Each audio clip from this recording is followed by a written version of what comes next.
Hey guys, what is up? It is SSD Middleman here with GuidesForUsAll, and today we're going to be checking out all of the Greataxe weapons in Dark Souls 2. If there's a certain one you'd like to skip to, make sure to click its image on the screen below, and let's get started with the regular Greataxe. You can purchase the regular Greataxe from Steady Hand McDuff for 6,200 souls.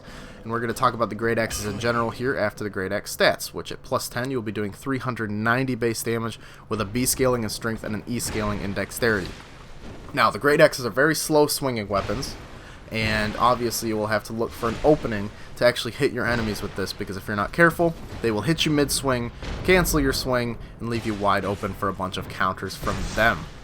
Now, the Greataxes do deal a large amount of damage when you do manage to connect them, and the strength requirements are quite high for most of these, with the regular Greataxe requiring 32 strength. Anyways, let's move on to the Bandit Greataxe. The Bandit Greataxe can be found in the gutter. Follow where I go. You start from the first bonfire, go over the first bridge, head over the second bridge.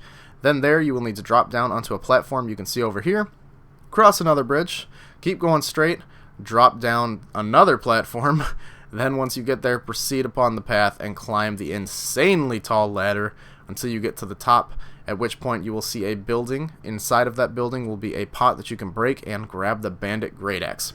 At plus 10, you'll be doing 370 base damage with a C scaling in strength and an E scaling in dexterity. This one only requires 28 strength, but it does have inferior damage to most of the other Greataxes, making it not such an amazing weapon to use. Although, since the scaling is pretty bad on this one, you could infuse it with Raw or Elemental to grab a bit more damage. So let's move on to the Lion Greataxe, which you can find by killing the Lion Clan warriors in the ruined, shaded area of the shaded forest. The ruined shaded area.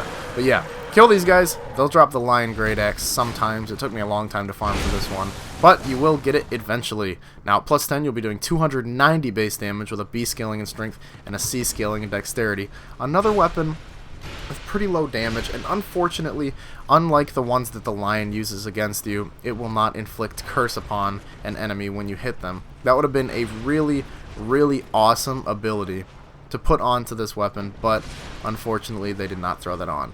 Anyways, let's move on to the Giant Stone X, which you can get by trading the soul of the last giant to Strait of Alaphus. And once you get this weapon to plus 5, it does require petrified dragon bones, by the way. You'll be doing 400 base damage with an A scaling in strength. Now we're picking up on the damage.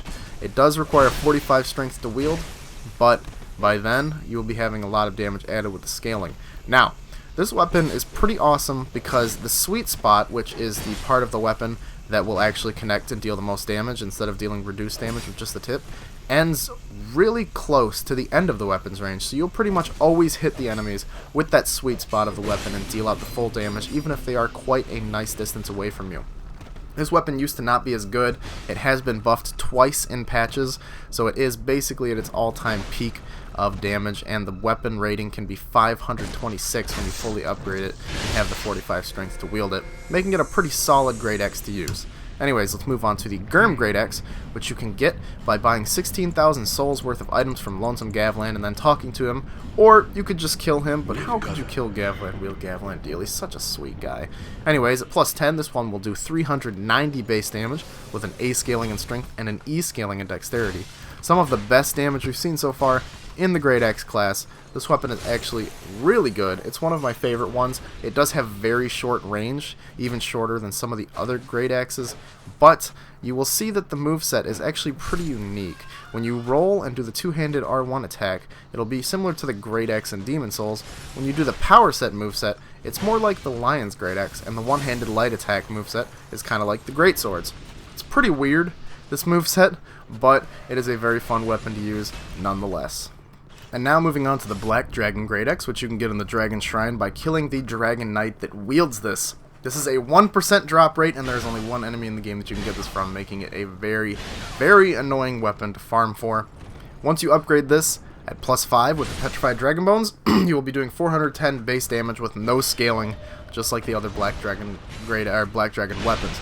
So, since there is no scaling, you are obviously going to want to infuse this weapon with something. I personally recommend Raw, especially if you use something like the Ring of Blades to buff your damage even more. You will be doing a crap load of damage with the Black Dragon Greataxe. I find this weapon to actually be pretty good, unlike the other Black Dragon weapons that I really didn't like that much.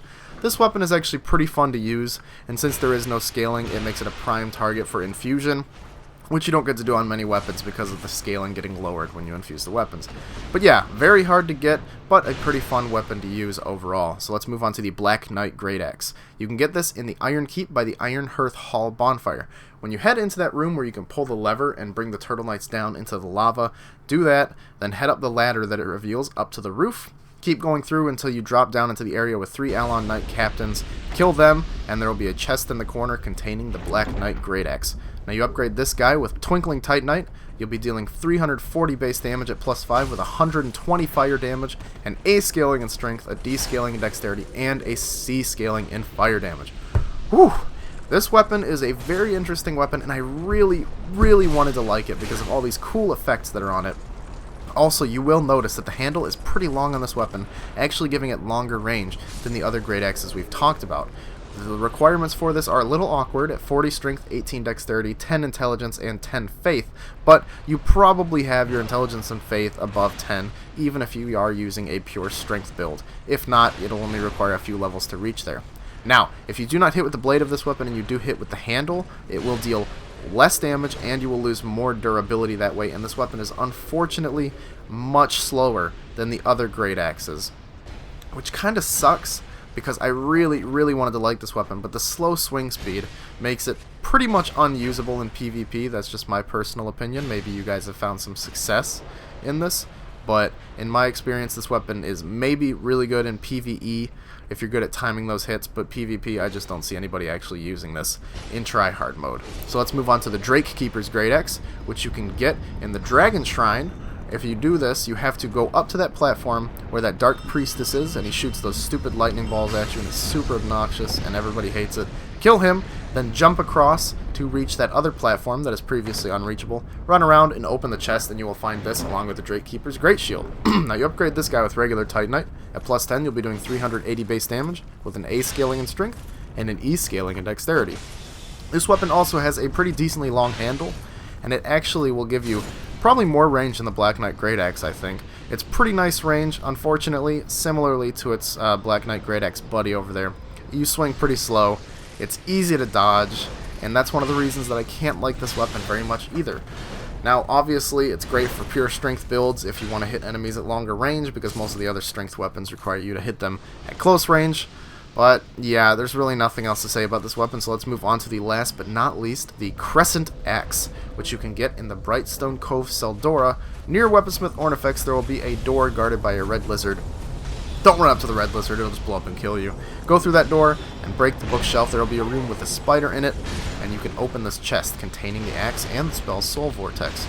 Now, I actually did not know this weapon existed until I started doing this guide. It's a pretty interesting location to have it. I never thought to wander back there, even though I do like exploring a lot in Dark Souls. But nevertheless, you upgrade this guy with Twinkling Titanite, and at +5 you'll be doing 210 base damage with 80 sorcery damage, or magic damage rather, with a B scaling in strength, C scaling in dexterity, and E scaling in magic damage.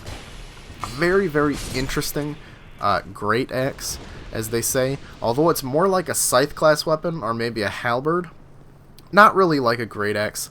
The requirements are 25 strength and 14 dexterity. You do not need any intelligence to get that magic damage bonus, which is pretty nice. But, I mean, this weapon's okay. This weapon's not bad, it just deals very low damage compared to the other weapons in the Greataxe category, and it really doesn't feel a lot like a Greataxe. It does have the increased range due to the length of the handle, and it will do less damage if you hit them with the handle as opposed to these blades, so you're going to want to be actually engaging the enemies at a short distance from you, but not right up close and personal like the other Greataxes. And yeah, that's really all I have to say about the Greataxes, guys. I do like this weapon category, but unfortunately the slow swing speed makes them not very viable in PvP, but the massive damage makes them great in PvE. Anyways, thanks for watching the video, guys. If you enjoyed, please leave a like rating down below and subscribe to see some more videos in the future, and I will see you next time. Goodbye.